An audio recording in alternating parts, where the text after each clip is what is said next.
At my daughter's wedding, I was told to sit in the back and keep quiet because my ex-husband's new wife deserved the spotlight. I paid for half the venue, sewed the dress by hand, and spent nights helping her with panic attacks.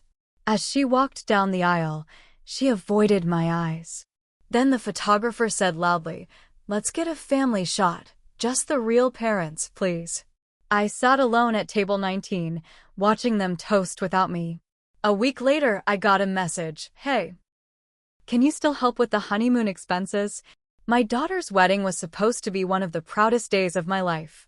Instead, it turned into one of the loneliest, most humiliating experiences I've ever had. And the worst part? I never even saw it coming, not from her. The wedding was set at a beautiful old inn in Vermont, all rolling green hills and ivy-covered stone. The kind of place you see on postcards. When she got engaged, she cried on the phone, saying, "Mom, I can't do this without you." I remember sitting at my kitchen table, the cheap laminate kind with the peeling corners, thinking, this is it, all the hard years are worth it for this. See, after her dad left, it was just the two of us for a long time. He ran off with a woman he met at work. I guess midlife crises come with bad decisions. They got married 2 years later. I didn't fight for more money in court. I just wanted peace. So I worked 2 jobs. Sometimes 3. I taught her how to sew. I sat up with her during high school finals when she had those ugly panic attacks, sweating, hyperventilating, where it felt like her whole chest might crack open. I was the one calling out sick to sit with her in emergency rooms, the one scraping money together for college textbooks when financial aid didn't cover enough. And now it was her big day. I wanted it to be perfect for her. I helped her pick the venue. I paid for half the rental fee out of my savings, money I'd been putting away for a maybe someday vacation. I spent 6 months hand-sewing her wedding dress, bead by bead, hour by hour, fingers numb from the work. She said she wanted something unique, something that felt like home, and I thought, that's what I am to her home. The day of the wedding, I wore a simple navy dress, nothing flashy. I didn't want to outshine anyone. I was just there to see my baby glow. Only when I showed up, something felt off. Her stepmother, let's call her Denise, was holding court near the entrance, laughing too loud, flashing a diamond necklace so big it looked fake. Her friends were clustered around, all high hair and high heels. I stood off to the side, feeling a little invisible. Then someone from the wedding planner's team came over to me. I recognized her. We'd met at the rehearsal dinner. She smiled awkwardly and said, "Hi, the family's asked that you sit towards the back. Table 19. I blinked. I thought maybe she was mixed up. Surely, as the bride's mother, I should be somewhere near the front. Before I could even say anything, Denise breezed by, perfume trailing behind her like a smoke bomb. She clapped a hand on my arm and said, chirped, "Really, it's just, we want the spotlight on family today. You understand, right?" I stood there, stunned. Before I could respond, she was already whisking herself away to greet another guest. Table 19 was way in the back, near the bathrooms, behind a column. I sat there clutching my purse like an idiot while people bustled around, laughing and drinking and having a good time. I watched them clink glasses and take photos and pass around hors d'oeuvres I never even got offered. When the ceremony started, I strained my neck trying to see. My daughter came down the aisle looking radiant, I won't lie. But when our eyes met, she quickly looked away. Like I was something embarrassing she didn't want anyone to notice. The final slap came after the vows. The photographer, setting up family portraits, called out, "All right, let's get a shot of just the real parents with the bride and groom." Real parents. Not parents. Not everyone important. Real parents. Her dad. Denise. My daughter. Her new husband. Not me. I sat there, frozen as they posed. Laughing. Hugging. Her hand tucked into Denise's elbow like she belonged there, like I was the outsider. Some waiter saw me sitting there and, bless him, he offered me a glass of wine. I took it, but it tasted like dust in my mouth. Reception rolled on.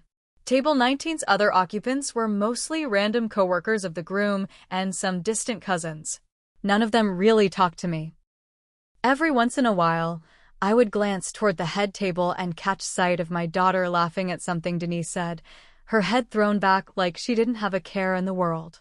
No sign of the girl who used to cry in my lap because life felt too heavy. The first dance? I wasn't even on the list. The mother-daughter dance? Didn't happen. I left before the cake was cut. Slipped out like a guest nobody would miss. For a full week after, I didn't hear a word from her. Not a thank you. Not a check-in. Not even a text to ask if I got home safe. Then, out of the blue, I got a message from her. Hey, Mom. Hope you're doing good. So, we were wondering, could you still help us out with some honeymoon expenses? It's been a little more expensive than we thought, LOL. I read that text at my kitchen table. Same place where she'd called crying about needing me. Same table where I hand-stitched her dress late into the night, alone except for the hum of the refrigerator. I stared at the screen until the words blurred. And for the first time, maybe ever, I felt something hard settle into my chest. Not sadness. Not disappointment. Not even anger. Just, done. I didn't reply to her text. Not right away. I set my phone down and just sat there, staring out the window. The neighborhood kids were playing across the street, laughing and screaming. It felt like a sound from another planet. I hadn't felt that light in years. 2 hours later, another message buzzed in. Hey, just wondering if you saw my last message? We kinda need to book soon. Let me know.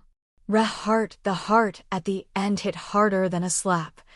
I didn't answer. The next day, my sister called me. She lives 2 states away, but word travels fast in families. You need to talk to her, she said. You don't want to regret it. Regret. That's the thing, isn't it? You raise a child thinking that love is some kind of deposit you make in a bank that you can draw from it later when things get rough. But that's not how it works. Sometimes you pour yourself out and there's nothing left to give. No return. Just empty hands. 2 days later, I got an email. This time from my ex-husband. It was written all polite and formal like we were strangers dealing with some business arrangement. He said they were planning a dream honeymoon to Italy, but the flights had gotten expensive, and he heard I might be willing to contribute to support our daughter's happiness. Our daughter's happiness. The nerve. The man who hadn't paid a cent toward the wedding venue. The man who missed half her birthdays because he had plans. Now he was pitching in his new wife's dream trip and handing me the bill. I didn't respond. That weekend, something weird happened. I got a knock at the door. When I opened it, my daughter was standing there. Alone. She looked smaller without the dress and makeup and the fancy hair. Just jeans and a hoodie, holding a Starbucks cup like a shield. Hey, Mom, she said, shifting from foot to foot. Can we talk? I didn't invite her in right away. I just stood there, waiting. She sighed and said, Look, I know you're mad. But it's not what you think. I didn't mean for things to happen like that. I stepped aside and let her in.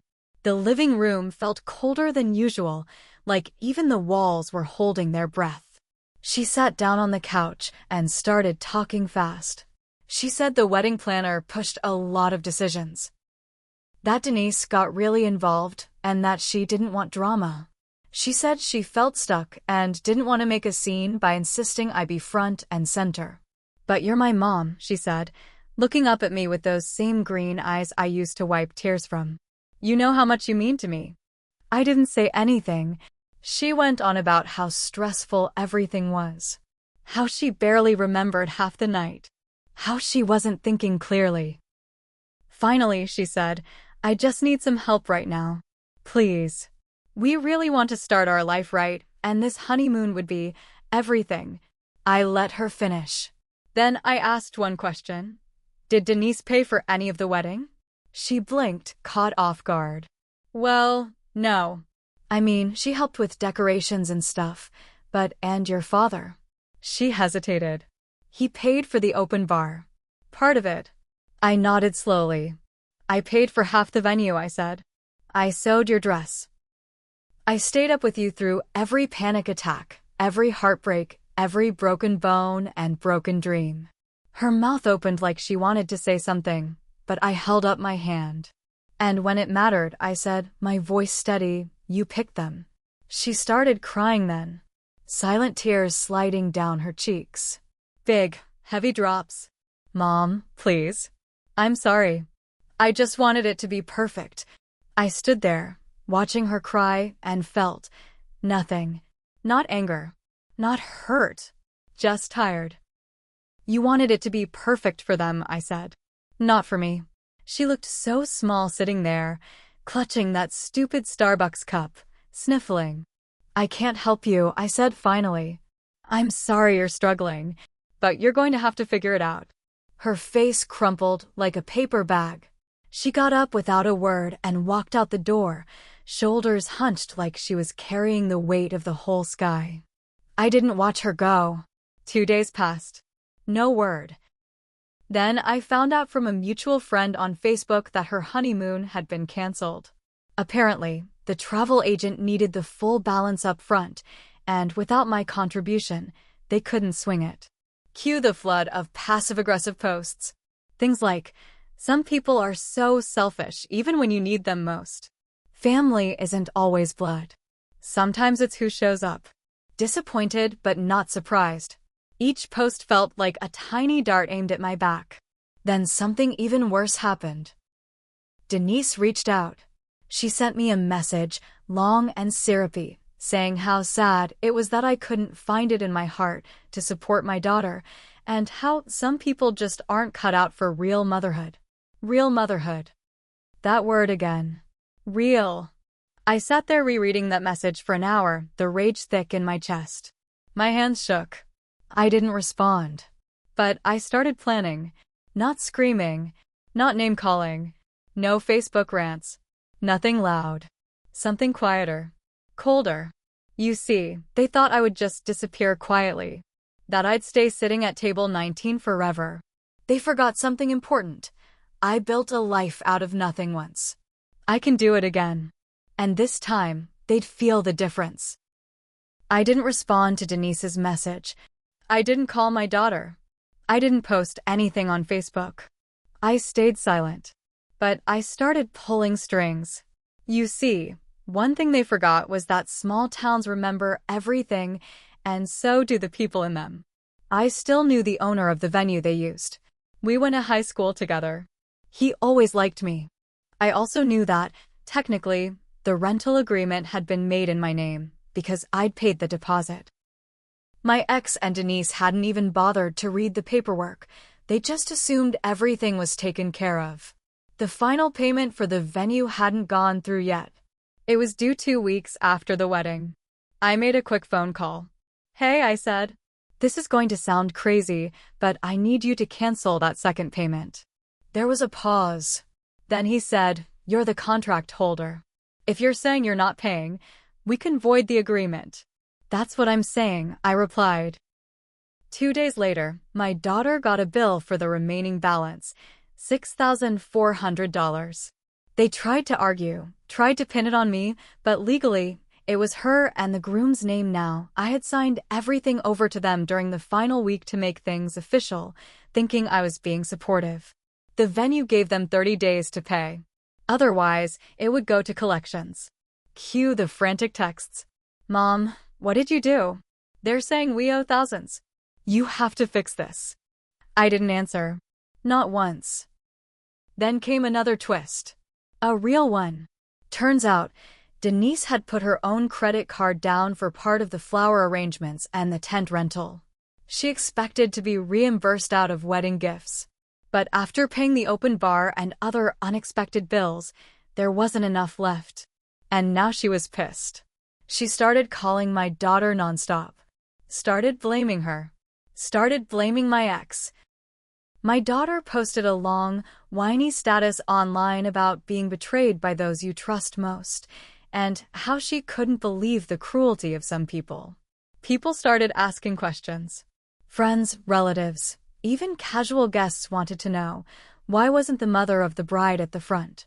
Why wasn't she in the family pictures? Why wasn't she honored? And my daughter had no good answers. The cracks started showing fast. Then came the real knife twist.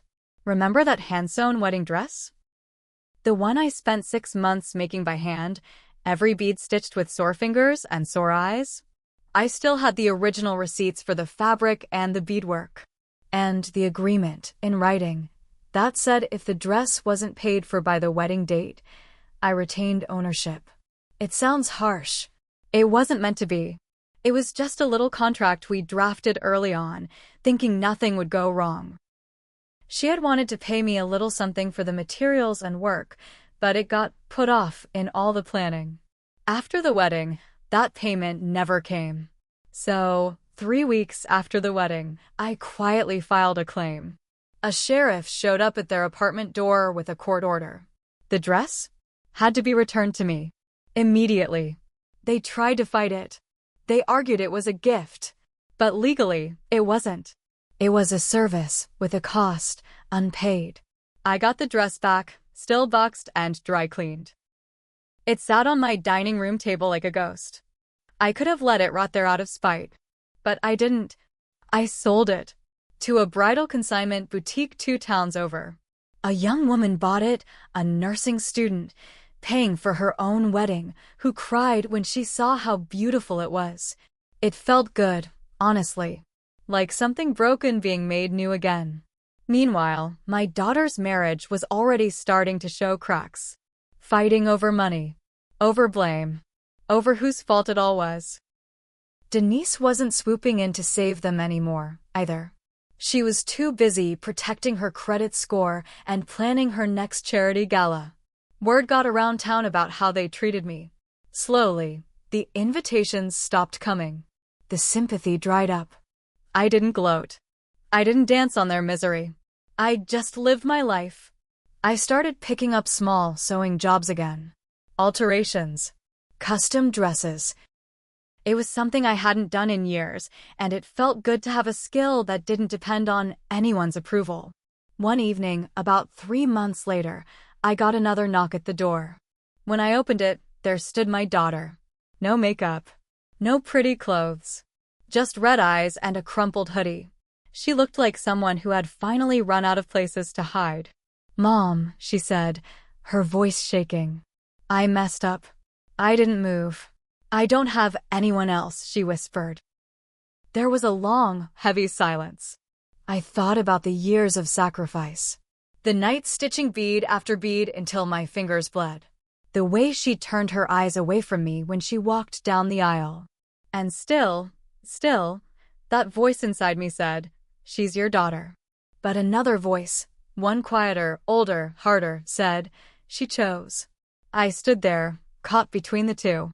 And for once, I didn't know what I would say. I left her standing there in the doorway.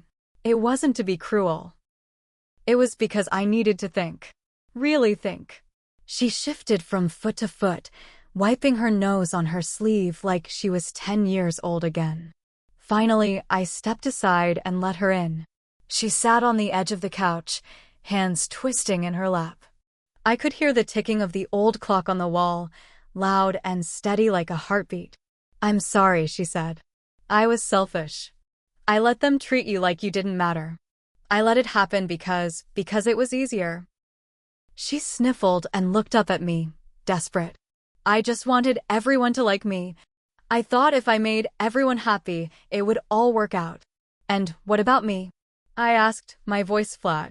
"I thought you'd understand," she said quietly. "I thought you'd always be there."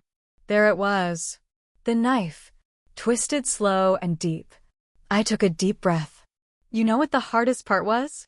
I said. "It wasn't sitting in the back. It wasn't being cut out of the photos.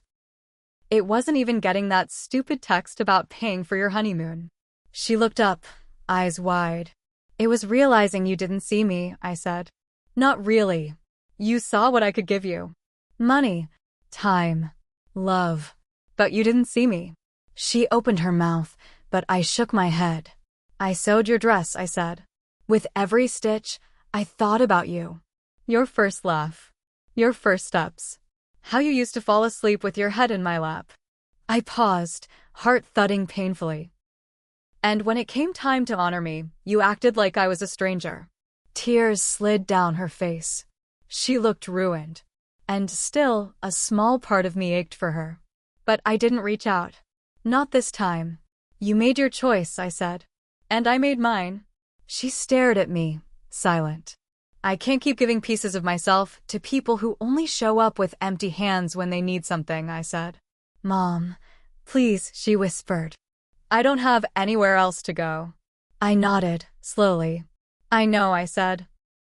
And that's the saddest part. I walked over to the door and opened it. For a moment, she didn't move. Like she couldn't believe it was happening. Like she thought if she sat there long enough, I'd change my mind. But I didn't. Finally, she stood. She wiped her eyes on her sleeve and walked out without a word. I closed the door behind her. Quiet. Final. And I cried. God, I cried. Big, ugly sobs that racked my whole body. I cried for the little girl who used to hug me so tight I couldn't breathe. I cried for the woman sitting at table 19. I cried for every dream I ever had about being loved back the same way I gave love out. I cried until there was nothing left. And then, for the first time in years, I stood up and felt free. It wasn't a happy ending. It wasn't the ending I wanted. But it was mine. I didn't just lose a daughter that day. I found myself. I picked up my phone later and made a different kind of call to the travel agency. I had some savings left. Money I was planning to use for other people as always. Instead, I booked a trip. A trip for me. Italy. The Amalfi Coast. A little room with a balcony overlooking the sea. A dream I had shelved so long ago I almost forgot it was mine. A few weeks later, I stood on that balcony, wine glass in hand, watching the sunset turn the sky into fire. The salty air filled my lungs. My heart hurt, but it also beat steady and strong. I didn't owe anyone anything anymore. Especially not people who only remembered me when they needed saving. I raised my glass to the horizon, whispered, "Here's to the real parents," and let the past drift out to sea. The girl I raised made her choice. So did I. And maybe, just maybe this time, I chose right.